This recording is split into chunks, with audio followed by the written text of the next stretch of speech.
Hey, what's going on, guys? It's your boy Ramadan, and I'll be doing my first episode of Sniper Sundays. This is basically when I'll be using a sniper rifle in any given game, and more or less I'm going to be trying to change my opinion. I'm going to try to differ from what I previously thought. A lot of you guys will note that, I'm not too much of a fanatic of the sniper rifle class. I don't exactly have the highest respect for it, but I'm going to try to change that. I'm going to try to change my playstyle, and I'm going to try to become a little bit more of an accepting person when it comes to the recon class. I'm going to try to play it in different roles, try to play it in a little bit more of a casual or aggressive manner, and throughout the experience I hope you guys will enjoy, but at the same expense hopefully you guys will give me feedback, and hopefully you guys will enjoy what is on the horizon. So anyway, in this episode I'll be using the M98B, which, to be honest with you guys, is probably the most damaging weapon in Battlefield 3, especially for a sniper rifle. I know it beats its competitors by a good margin, and that's pretty impressive by itself. That's something to take note of. That's definitely something that you really want in a sniper rifle, because you don't want to be having to compete with other players using something of the equivalency.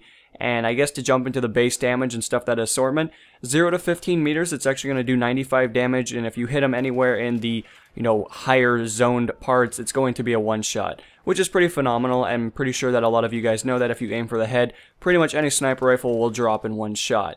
Now, it's going to take about 150 meters before it to drop down to 59 meters. Obviously, in between the 95 and 59, you can get different damages, stuff of that equivalency, so you don't always have to shoot them in the head, but from time to time, it's always a better notification for a sniper rifle player to shoot in the head, especially with the, server, stuff of that assortment. You want to make sure you're playing on a good ping. You want to make sure that your connection to the main server is definitely of the highest regard, because you don't want to be rubber banding. You don't want to have to shoot multiple times at a tango, because that's just not what a sniper's for. The whole main role of a sniper is to try to drop a target with the least amount of bullets. Especially with the M98 being a weapon that only has 6 bullets per magazine, it uses a .33 mag, which is the round that it shoots, and that's a pretty high-powered round. It's actually going to drop a tango in real life at a very high consistency, but obviously, real life related to video games, there is a little bit of a different margin there, considering that most guns will kill in 1 bullet anyway.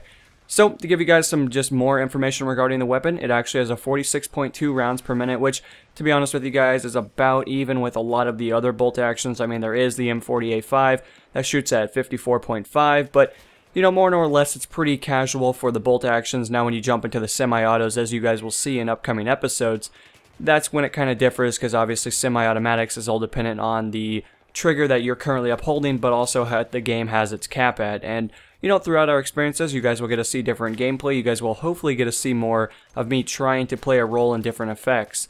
Now, we've talked about magazine, we've talked about, rounds per minute, but how does this relate with bullet velocity? The most important thing, when you're trying to lead your target with a sniper rifle, it's always a good notion to think about how many meters a second that the bullet is traveling. Obviously, the distance of the target has a huge role, and a lot of people that have used the recon kit have gotten really good.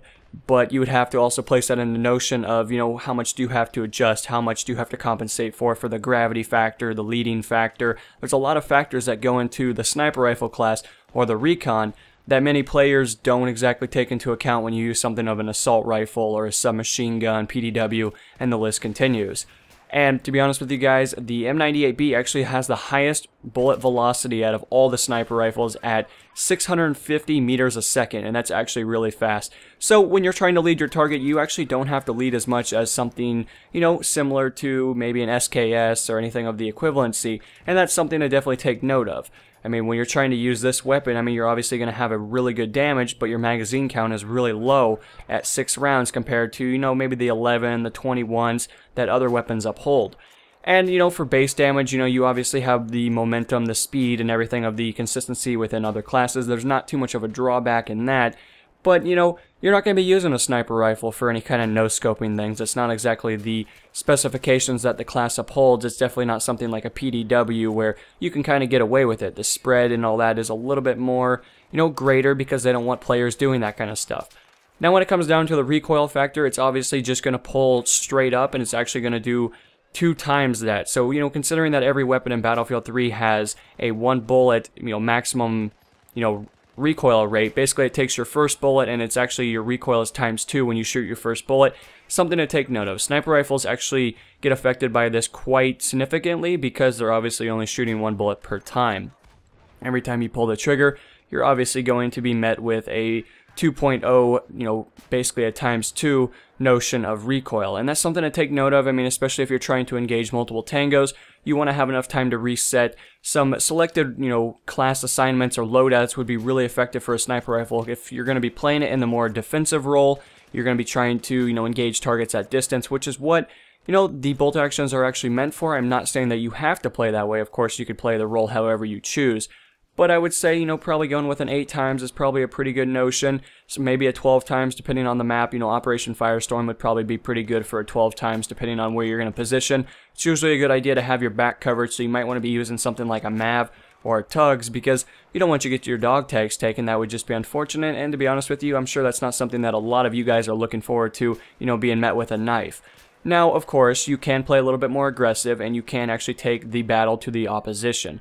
As you guys saw, I've been using the ACOG / the 3.4 optic zoom, and I actually had a lot of fun with this. This is probably something that I was a little bit more comfortable with because I'm a little bit more aggressive. I like to be up on the front lines. I like to know that I'm actually helping my team, and of course, no matter how you play the game, you are helping your team in some mannerism depending on how much you want to calculate and how much you want to configure the information. But, when it comes down to it, I like to be on the front. I'm really more important and I feel like I'm doing a lot more when I'm actually helping my team trying to take objectives. I'm getting spawn beacons down, which is something that I don't always see. I think people just kind of put them wherever they choose because they don't want to lose their spot. It's always a good notion to always have it backing yourself, but I think everyone needs to note that there is different ways for the spawn beacon to become an effective tool.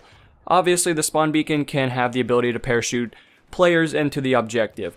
So if you're playing a map like Davaman Peak, it's probably a good idea if you're getting a little stumped. If you want to sneak in there and use your recon kit, you want to set up position, you can actually have your units parachute into the objective. It'll actually be really effective, and obviously the spawn beacon is only effective when it's outside. If it's inside of a building, they will just spawn directly into the building. But it's always a good idea. It keeps the opposition at, a little bit more of a notion of, hey, we got to pay attention, instead of, they're constantly looking in the air, and that gives them a little bit more susceptible to different fire, different lines of sight that, currently that they weren't expecting, and it just keeps them distracted. So obviously use this to your advantage. If you're on the defending team, however, it's not too much of a notion. You don't really have to worry too much about it because, you're not trying to take any crates, but it's always a good idea to have one maybe near the objective, maybe have a Mav or Tugs kind of there, so, your teammates are a little bit more aware of the position of the opposition currently going to the crates. Obviously, you can use straight pull. There is the bipod available and other optical zooms that you guys will have to experiment with to figure out which one is your favorite. But I chose this one, and I hope you guys enjoyed. This is the first episode, so if you guys have any feedback, anything you guys would like me to try or give you more information regarding the weapon, definitely ask me in the comments. I will try to make each episode a little bit better as we progress. But guys, that's going to be coming to the end of the episode. This is going to be NMO, and I'll be signing off, guys. Peace.